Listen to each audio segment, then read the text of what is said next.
తమిళనాడు ఫలితాలు రాజకీయ ప్రకంపనలను రేపుతున్నాయి. తమిళనాడులో వచ్చినటువంటి ఫలితాలు బీజేపీకి ఆశలను రేకెత్తిస్తున్నాయి.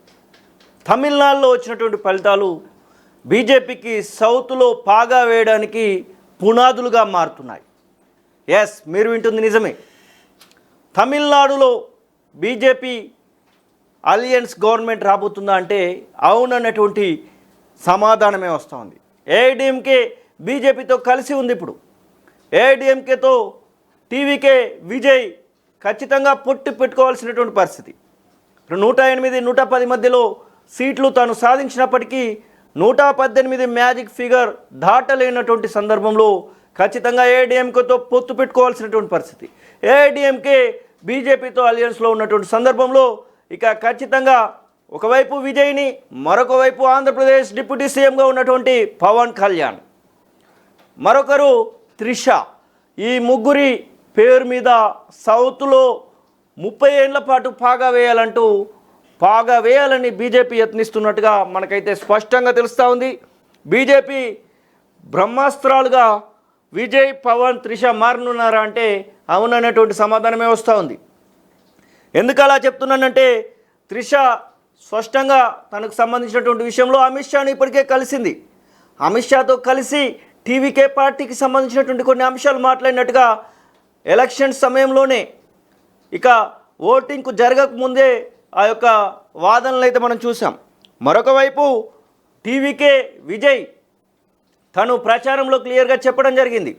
ఎట్టి పరిస్థితుల్లో కూడా ద్రవిడ పాలిటిక్స్ నేను చేయను, నేను క్లియర్గా ద్రవిడ పాలిటిక్స్ చేయనంటూ తాను హిందువుని అనేటువంటి విషయాన్ని చెప్పేటువంటి ప్రయత్నం చేశాడు ప్రచారంలో విజయ్. తన తండ్రి క్రిస్టియన్, తన తల్లి హిందూ అనేటువంటి మాటను చెప్పడం జరిగింది. ఇక విజయ్ మ్యారేజ్ చేసుకున్నటువంటి అమ్మాయి కూడా హిందూ, సంగీత తన పేరు. ఇక విజయ్ ఇప్పుడు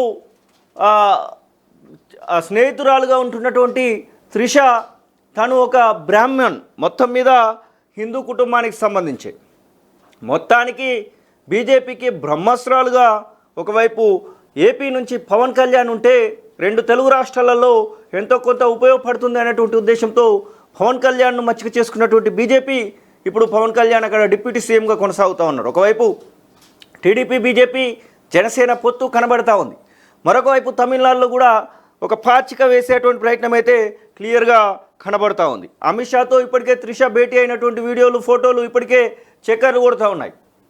ఇక బీజేపీ ఖచ్చితంగా తమిళనాడులో పాగా వేయాలంటే విజయ్ని సెంటర్ ఆఫ్ అట్రాక్షన్గా పెట్టి అక్కడ పాగా వేసేటువంటి ప్రయత్నం చేస్తుందని చెప్పేసి క్లియర్గా మనకైతే తెలుస్తూ ఉంది.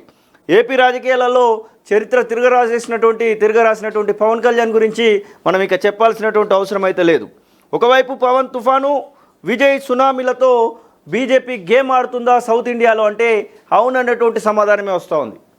ఒకవైపు విజయ్ని అటు తమిళనాడు సీఎంగా ఉంచి అక్కడ ఒక పాచిక వేసి బీజేపీ చాప కింద నీరులా అక్కడ బీజేపీ అధికారం చేజించుకునే విధంగా పావులు కలుపుతున్నట్టుగా తెలుస్తూ ఉంది.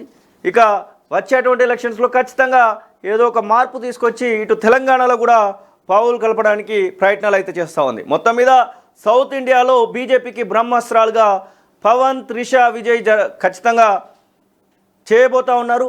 పవన్, త్రిష, విజయ్లను వాడుకొని వారిని ఉపయోగించుకొని బీజేపీ ఈ యొక్క 30 ఏళ్ల పాటు, వచ్చే 30 ఏళ్ల పాటు ఎలా రాజకీయాలు చేస్తుందనేది స్పష్టంగా ఈ యొక్క సినారియోని చూస్తే మాత్రం మనకు స్పష్టంగా తెలుస్తూ ఉంది.